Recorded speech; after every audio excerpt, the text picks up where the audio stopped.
नमस्कार मंडळी. राज आणि उद्धव एकत्र आले तर वेगळं समीकरण मुंबई महानगरपालिकेच्या निवडणुकीत बघायला मिळेल. इतकंच नाही तर दोन्ही पक्ष हे आपापली ताकद दाखवतील आणि त्याचा फायदा महाविकास आघाडीला होईल. हे दोन भाऊ एकत्र आले तरी महाविकास आघाडीवर कोणताही परिणाम होणार नाही, असं वक्तव्य शरद पवार यांनी केलेलं आहे. अशी वक्तव्य ज्या वेळेस शरद पवार यांच्यासारखा जुना जाणता राजकारणी करतो, त्यावेळेस नेमकं पवारांच्या मनात काय आहे असा प्रश्न येतो. खरं म्हणजे पवारांच्या मनात जे असतं ते कधीच ओठावर नसतं आणि ओठावर जे येतं ते पवारांच्या मनात कधीच नसतं. आणि त्यामुळे हे दोन बंधू एकत्र आले तर महाविकास आघाडीला बळ मिळेल, हे पवारांचं वाक्य हे किती खरं आहे हेही तपासून बघायला पाहिजे. आणि विशेषतः राज ठाकरे, ज्यांचा पक्ष हा संपलेला पक्ष आहे, ज्यांनी आयुष्यात काहीही कर्तृत्व केलं नाही, जनतेने त्यांना जागा दाखवलेली आहे, अशी वक्तव्य राज ठाकरे यांच्याबद्दल उबाटा सेना असेल, खुद्द पवार असतील, यांनी केलेली आहे. आणि त्यामुळे तो पक्ष जो संपलेला आहे, तो नेता म्हणजे ज्याने आयुष्यात काहीच केलं नाही आणि जनतेने त्यांना जागा दाखवली आहे, हा असा पक्ष ज्या वेळेस महाविकास आघाडीत येईल त्यावेळेस महाविकास आघाडीची ताकद कशी वाढेल. याचा अर्थ स्पष्ट आहे की पवारांना, खुद्द पवारांना आता राज ठाकरे हे तारणहार वाटायला लागलेले आहेत. आणि म्हणून राज ठाकरेंच्या वतीनं पवार आता वक्तव्य करतात. पण काही महिन्यांपूर्वी, काही वर्षांपूर्वी हेच पवार राज ठाकरे यांना बोलले होते की ज्यांनी आयुष्यात काही केलं नाही, ज्यांना जनतेने जागा दाखवली, त्यांना एकच जागा दिली, ते माझ्यावर टीका करतात, अशा वेळेस त्यांच्याकडे दुर्लक्ष करायचं असतं. आणि पवारांनी तसं बघायला गेलं तर राज ठाकरे यांच्याकडे दुर्लक्षही केलं.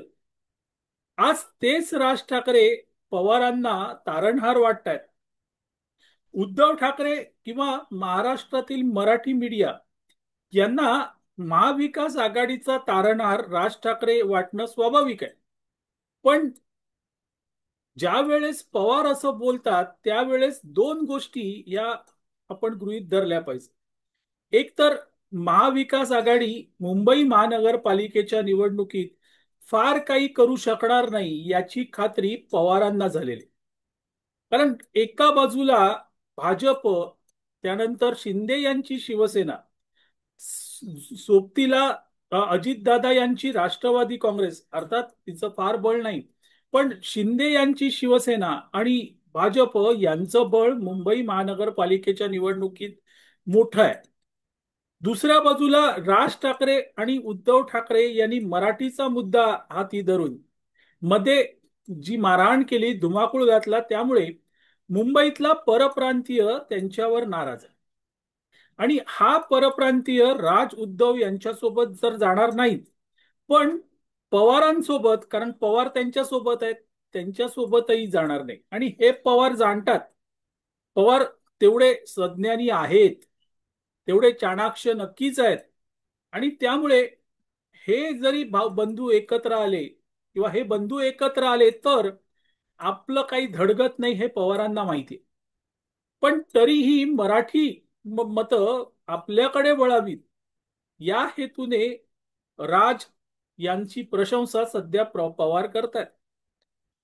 दुसरं कारण महत्वाचं असं की उद्धव ठाकरे आणि राज ठाकरे जे ठाकरे बंधू आहेत, जे ठाकरे ब्रँड म्हणून सातत्याने ओरडत आहेत, तो ब्रँड संपवण्याचं काम कोणी केलं तर अर्थातच शरद पवार यांनी केलं.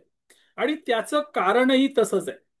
मंडळी, महाराष्ट्रामध्ये स्थानिक पक्ष किंवा प्रादेशिक पक्ष म्हणून शिवसेना हा सगळ्यात मोठा पक्ष होता.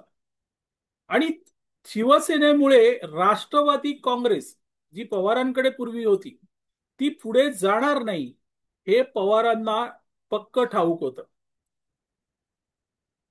पवारांचा पक्ष हा जरी देशव्यापी असला तरी त्याचं प्राबल्य हे केवळ महाराष्ट्रात आहे. आणि त्यामुळे एक प्रकारे पवारांचा पक्ष हा प्रादेशिकच पक्ष आहे. शिवसेनेची ताकद खच्चीकरण झाली तर आपल्याला ताकद मिळेल. आपण महाराष्ट्रात पहिल्या दुसऱ्या क्रमांकावर येऊ हे पवारांना पक्क माहिती आहे. भाजपकडून शिवसेनेला तोडायचं, त्यामुळे झालंच नुकसान तर थोडंसं भाजपचं नुकसान होईल, पण त्याही पेक्षा सगळ्यात मोठं नुकसान हे कोणाचं होईल तर अर्थातच शिवसेनेचं होईल. हे पवार जाणतात आणि त्या अर्थाने पवारांनी डाव खेळलेले आपण बघितलेले आहे.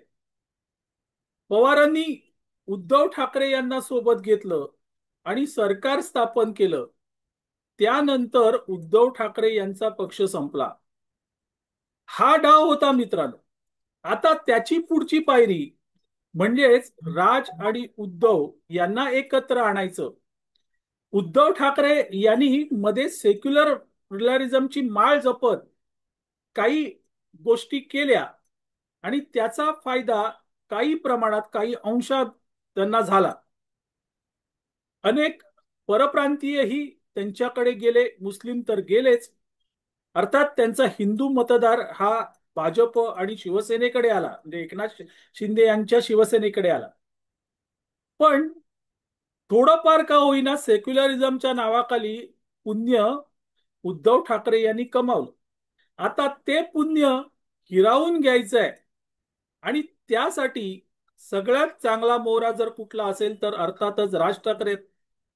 राज उद्धव एकत्र आले तर शिवसेनेची परप्रांतीयांची मतं जाणार आणि ती मतं आपल्याला जरी मिळाली नाहीत, दुसरीकडे म्हणजे भाजपकडे जरी गेलीत, तरीही हेतू काय आहे तर उद्धव ठाकरे संपणं. राज ठाकरे यांना तर संपलेला पक्ष स्वतः उद्धव ठाकरेच म्हणतात.